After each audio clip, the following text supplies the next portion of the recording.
আইন নিজের হাতে তুলে নেবেন না। আবার জানাচ্ছি, শান্তিপূর্ণ এবং আইন সিদ্ধ আন্দোলনে পুলিশ প্রশাসন কোনো হস্তক্ষেপ করবে না।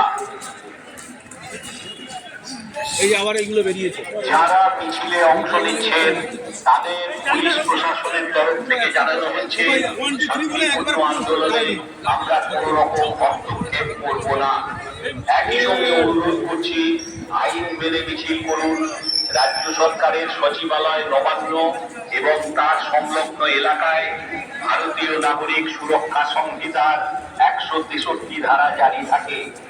এই ধারা অনুযায়ী সংশ্লিষ্ট এলাকায় 5 বা তার চেয়ে বেশি মানুষের একত্রে জমায়েত আইনত নিষিদ্ধ। এই বিষয়টি মাথায় রাখুন, আইন নিজের হাতে তুলে নেবেন না। আবার জানাচ্ছি, শান্তিপূর্ণ এবং আইন সিদ্ধ আন্দোলনে পুলিশ প্রশাসন কোনো হস্তক্ষেপ করবে না। যারা মিছিলে অংশ নিচ্ছেন তাদের পুলিশ প্রশাসনের তরফ থেকে জানানো হচ্ছে, শান্তিপূর্ণ আন্দোলনে